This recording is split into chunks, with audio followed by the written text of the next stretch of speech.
पौराणिक एवं प्रचलित श्री गणेश कथा के अनुसार एक बार देवता कई विपदाओं में घिरे थे। तब वह मदद मांगने भगवान शिव के पास आए। उस समय शिव के साथ कार्तिकेय तथा गणेश जी भी बैठे थे। देवताओं की बात सुनकर शिव जी ने कार्तिकेय व गणेश जी से पूछा कि तुम में से कौन देवताओं के कष्टों का निवारण कर सकता है। तब कार्तिकेय व गणेश जी दोनों ने ही स्वयं को इस कार्य के लिए सक्षम बताया। इस पर भगवान शिव ने दोनों की परीक्षा लेते हुए कहा, तुम दोनों में से जो सबसे पहले पृथ्वी की परिक्रमा करके आएगा वही देवताओं की मदद करने जाएगा। भगवान शिव के मुख से यह वचन सुनते ही कार्तिकेय अपने वाहन मोर पर बैठकर पृथ्वी की परिक्रमा के लिए निकल गए।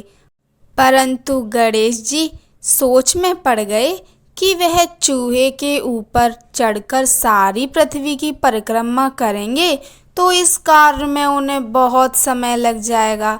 तभी उन्हें एक उपाय सूझा। गणेश अपने स्थान से उठे और अपने माता पिता की 7 बार परिक्रमा करके वापस बैठ गए। परिक्रमा करके लौटने पर कार्तिकेय स्वयं को विजेता बताने लगे। तब शिव जी ने श्री गणेश से पृथ्वी की परिक्रमा ना करने का कारण पूछा। तब गणेश ने कहा, माता पिता के चरणों में ही समस्त लोक हैं। यह सुनकर भगवान शिव ने गणेश जी को देवताओं के संकट दूर करने की आज्ञा दी। इस प्रकार भगवान शिव ने गणेश जी को आशीर्वाद दिया कि चतुर्थी के दिन जो तुम्हारा पूजन करेगा और रात्रि में चंद्रमा को अर्घ्य देगा उसके तीनों ताप यानी देहिक ताप, देविक ताप तथा भौतिक ताप दूर होंगे। इस व्रत को करने से व्रतधारी के सभी तरह के दुख दूर होंगे और उसे जीवन के भौतिक सुखों की प्राप्ति होगी। चारों तरफ से मनुष्य की सुख समृद्धि बढ़ेगी। पुत्र पौत्रादि धन ऐश्वर्य की कमी नहीं रहेगी। गणेश चतुर्थी व्रत की दूसरी कथा। एक समय की बात है, राजा हरिश्चंद्र के राज्य में एक कुम्हार था। वह मिट्टी के बर्तन बनाता लेकिन वे कच्चे रह जाते थे। एक पुजारी की सलाह पर उसने इस समस्या को दूर करने के लिए एक छोटे बालक को मिट्टी के बर्तनों के साथ आवा में डाल दिया। उस दिन संकष्टी चतुर्थी का दिन था। उस बच्चे की माँ अपने बेटे के लिए परेशान थी। उसने गणेश जी से बेटे की कुशलता की प्रार्थना की। दूसरे दिन जब कुम्हार ने सुबह उठकर देखा तो आवा में उसके बर्तन तो पक गए थे लेकिन बच्चे का बाल बांका भी नहीं हुआ था। वह डर गया और राजा के दरबार में जाकर सारी घटना बताई।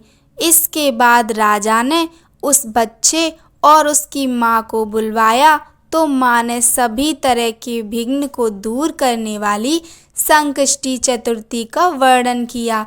इस घटना के बाद से महिलाएं संतान और परिवार के सौभाग्य के लिए संकट चौथ का व्रत करने लगीं।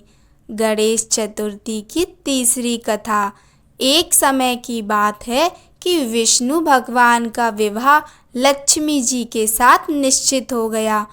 विवाह की तैयारी होने लगी। सभी देवताओं को निमंत्रण भेजे गए परंतु गणेश जी को निमंत्रण नहीं दिया।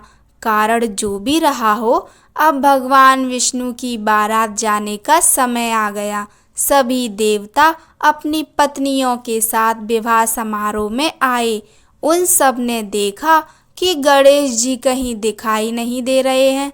तब वे आपस में चर्चा करने लगे कि क्या गणेश जी को न्योता नहीं है या स्वयं गणेश जी ही नहीं आए हैं।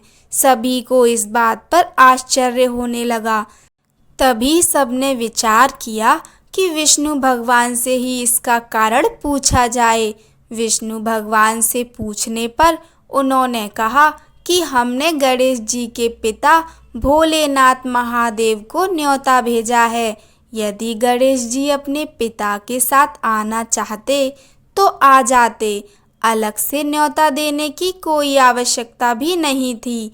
दूसरी बात यह है कि उनको 1.25 मन मूंग, 1.25 मन चावल, 1.25 मन घी और 1.25 मन लड्डू का भोजन दिन भर में चाहिए। यदि गणेश जी नहीं आएंगे तो कोई बात नहीं, दूसरे के घर जाकर इतना सारा खाना पीना अच्छा भी नहीं लगता।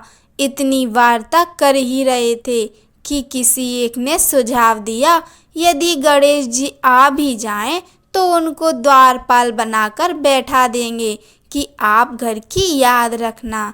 आप तो चूहे पर बैठकर धीरे धीरे चलोगे तो बारात से बहुत पीछे रह जाओगे। यह सुझाव भी सबको पसंद आ गया तो विष्णु भगवान ने भी अपनी सहमति दे दी। होना क्या था कि इतने में गणेश जी वहां आ पहुँचे और उन्हें समझा बुझाकर घर की रखवाली करने बैठा दिया। बारात चल दी।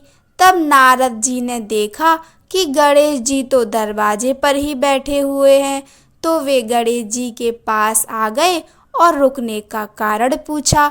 गणेश जी कहने लगे कि विष्णु भगवान ने मेरा बहुत अपमान किया है। नारद जी ने कहा कि आप अपनी मूषक सेना को आगे भेज दें तो वह रास्ता खोद देगी, जिससे उनके वाहन धरती में धंस जाएंगे। तब आपको सम्मान पूर्वक बुलाना पड़ेगा। अब तो गणेश जी ने अपनी मूषक सेना जल्दी से आगे भेज दी और सेना ने जमीन पोली कर दी। जब बारात वहां से निकली तो रथों के पहिए धरती में धंस गए। लाख कोशिश करें परंतु पहिए नहीं निकले। सभी ने अपने अपने उपाय किए परंतु पहिए तो नहीं निकले, बल्कि जगह जगह से टूट गए। किसी की समझ में नहीं आ रहा था कि अब क्या किया जाए। अब तो नारद जी ने कहा, आप लोगों ने गणेश जी का अपमान करके अच्छा नहीं किया। यदि उन्हें मनाकर लाया जाए तो आपका कार्य सिद्ध हो सकता है और यह संकट टल सकता है। शंकर भगवान ने अपने दूत नंदी को भेजा और वे गणेश जी को लेकर आए। गणेश जी का आदर सम्मान के साथ पूजन किया। तब कहीं रथ के पहिए निकले। अब रथ के पहिए निकल तो गए परंतु वे टूट फूट गए, तो उन्हें सुधारे कौन। पास के खेत में खाती काम कर रहा था, उसे बुलाया गया। खाती अपना कार्य करने के पहले श्री गणेशाय नमः कहकर गणेश जी की वंदना मन ही मन करने लगा। देखते ही देखते खाती ने सभी पहियों को ठीक कर दिया। तब खाती कहने लगा कि हे देवताओं, आपने सर्वप्रथम गणेश जी को नहीं मनाया होगा और ना ही उनका पूजन किया होगा, इसीलिए तो आपके साथ यह संकट आया है। हम तो मूर्ख अज्ञानी हैं, फिर भी पहले गणेश जी को ही पूजते हैं, उनका ध्यान करते हैं। आप लोग तो देवतागण हैं, फिर भी आप गणेश जी को कैसे भूल गए। अब आप लोग भगवान श्री गणेश जी की जय बोलकर जाएं तो आपके सब काम बन जाएंगे और कोई संकट भी नहीं आएगा। ऐसा कहते हुए बारात वहां से चल दी और विष्णु भगवान का लक्ष्मी जी के साथ विवाह संपन्न करा के सभी सकुशल घर लौट आए। गणेश जी महाराज, आपने विष्णु को जैसो कारज सारियो, ऐसो कारज सबको सिद्ध कर जो। बोलो गजानन भगवान की जय। गणेश चतुर्थी की चौथी कथा। एक बार भगवान शिव तथा माता पार्वती नर्मदा नदी के किनारे बैठे थे।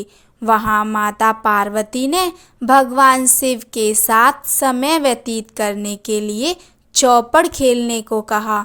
शिव चौपड़ खेलने के लिए तैयार हो गए, परंतु इस खेल में हार जीत का फैसला कौन करेगा, यह प्रश्न उनके समक्ष उठा।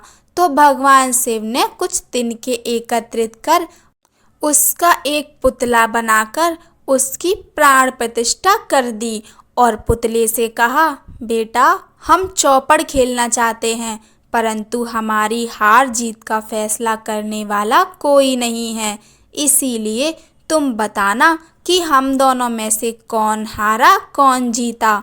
उसके बाद भगवान शिव और माता पार्वती का चौपड़ खेल शुरू हो गया। यह खेल 3 बार खेला गया और संयोग 3 बार माता पार्वती ही जीत गईं। खेल समाप्त होने के बाद बालक से हार जीत का फैसला करने के लिए कहा गया, तो उस बालक ने महादेव को विजयी बताया। यह सुनकर माता पार्वती क्रोधित हो गईं और क्रोध में उन्होंने बालक को लंगड़ा होने और कीचड़ में पड़े रहने का श्राप दे दिया। बालक ने माता पार्वती से माफ़ी मांगी और कहा कि यह मुझसे अज्ञानतावश ऐसा हुआ है, मैंने किसी द्वेष भाव में ऐसा नहीं किया। बालक द्वारा क्षमा मांगने पर माता ने कहा, यहाँ गणेश पूजन के लिए नाग कन्याएं आएंगी, उनके कहे अनुसार तुम गणेश व्रत करो, ऐसा करने से तुम मुझे प्राप्त करोगे। यह कहकर माता पार्वती शिव के साथ कैलाश पर्वत पर चली गईं। 1 वर्ष के बाद उस स्थान पर नाग कन्या आईं। तब नाग कन्याओं से श्री गणेश के व्रत की विधि मालूम करने पर उस बालक ने 21 दिन लगातार गणेश जी का व्रत किया। उसकी श्रद्धा से गणेश जी प्रसन्न हुए। उन्होंने बालक को मनोवांछित फल मांगने के लिए कहा। उस पर उस बालक ने कहा, हे विनायक, मुझ में इतनी शक्ति दीजिए कि मैं अपने पैरों से चलकर अपने माता पिता के साथ कैलाश पर्वत पर पहुंच सकूं और वे यह देख प्रसन्न हों। तब बालक को वरदान देकर श्री गणेश अंतर ध्यान हो गए।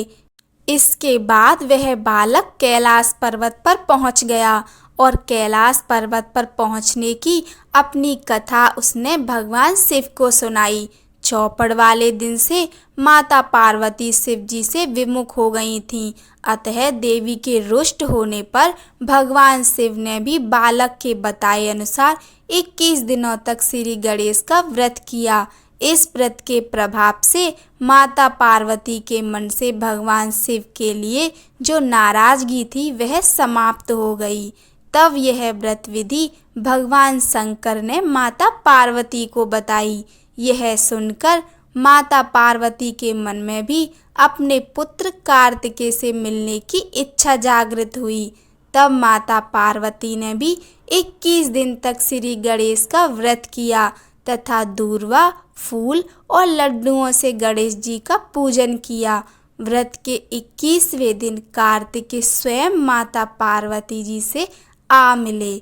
उस दिन से श्री गणेश चतुर्थी का यह व्रत समस्त मनोकामनाओं की पूर्ति करने वाला व्रत माना जाता है।